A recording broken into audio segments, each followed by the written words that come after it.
Let's take a look at the Good Hands players presented by Allstate. Our Good Hands player is Irv Mulligan, a running back from Jackson State. The senior from Beaufort, South Carolina, showed out with career highs in carries, yards per carry, and touchdowns this season. He put the team on his back and carried Jackson State all the way to the Celebration Bowl. Congrats, Irv, on a great season.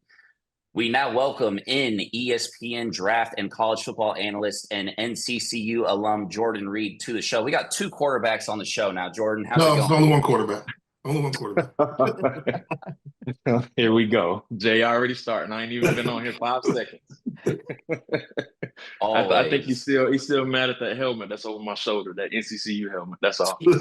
He might be. We just talked about Irv Mulligan from Jackson State, who's having a phenomenal season. He's absolutely one of the best players in HBCU football. We love the work you do in covering draft prospects for ESPN. So tell us, who are some of the guys playing HBCU football right now that you think NFL teams should be keeping an eye on?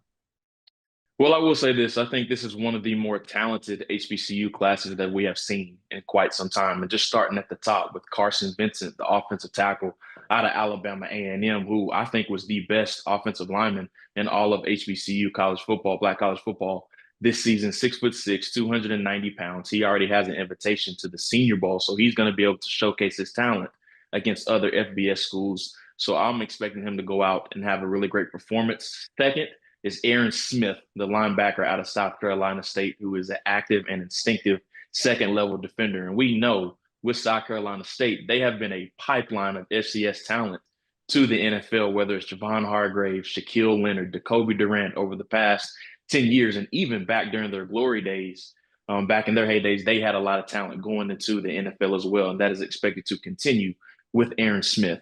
Kenny Gallup Jr., the safety out of Howard, he was a staple of that defense and has been the leader of Larry Scott's defense over the past 4 or 5 years, how long he has been in the nation's capital. And then, of course, we've talked about him plenty already, Irv Mulligan, the running back out of Jackson State, who I thought was one of the best rushers in all of HBCU football this past season. He broke Walter Payton's record, single-season rushing record of 1,139 yards. Whenever you're mentioned with sweetness, you're doing a lot of good things in your career. And then the last two players I'll mention is James Burgess, the cornerback out of Alabama State, who had a career-high 4 interceptions this season. And I cannot forget about Kendall Bowler, the cornerback out of Florida A&M, who had another magnificent season as well. Jordan, one of the things, when you talk about the HBCUs, kind of the diamonds in the rough is what everybody's looking for. The Jacoby Durants, the guys like that, Bell, who came out of Florida A&M. Out of this class, who do you see is going to be that sleeper guy that may not get drafted as high, but you absolutely know they're going to be an NFL player? Well, I just mentioned James Burgess, the cornerback out of Alabama State, but one I do want to mention that was not on my list is Robert McDaniel, who's a safety out of Jackson State. If you look at the box score with him, you're not going to be impressed. But if you go and just watch the film of him, you see an instinctive, a very tough player, had a couple of interceptions in the SWAC title game against Southern. He really stood out in that one. So keep an eye on Robert McDaniel, the safety out of Jackson State. I would wholeheartedly agree with you because we got a chance to call that game and he was just all over the field. And when you walk on during pregame, he's got that size to intimidate you and make you turn your head. From your perspective, I mean, who has that untapped potential for players that you've mentioned or maybe haven't? It would be Carson Vincent, the offensive tackle out of Alabama A&M, just because you can't teach size. But the other thing that you cannot teach with offensive linemen is physicality.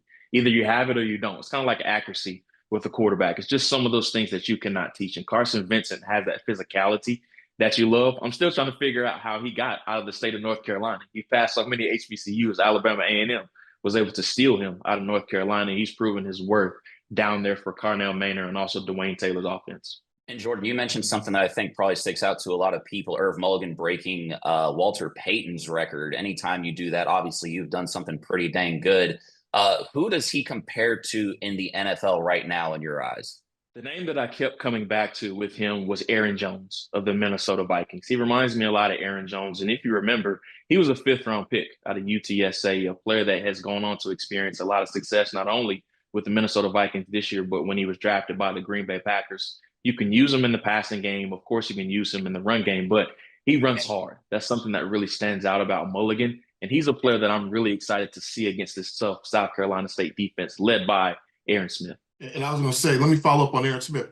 Does going to a school like South Carolina State that's had the success, particularly on the defensive side of the ball? We talk about Jacoby Durant, talk about Shaq Leonard, you can talk about Javon Hargrave. When you come from a school like that, does that really help out a guy like Aaron Smith in the eyes of the NFL scouts? Yeah, it does, just because it's a legacy thing when you're talking about proven talent from the FCS ranks to the NFL, just because it's really hard to project those FCS players, just because sometimes they could be going against one AA talent. That's why going to an all-star game like the East-West Shrine or the Senior Bowl definitely helps. Like we saw with the Javon Hargrave and with the Shaquille Leonard, they went on to have a lot of success in the NFL. So with Aaron Smith, him playing in the East-West Shrine game, I think that's going to help him a lot. And then playing against this game against Jackson State, that's another game of film that scouts will have with him. Jordan, we appreciate the time. Tell the people before you get out of here, watching at home, where they can find you. You can find me on Twitter or X, whatever you call it nowadays, at Jordan_Reid. That's JORDAN_REID. And you can find all my articles of my work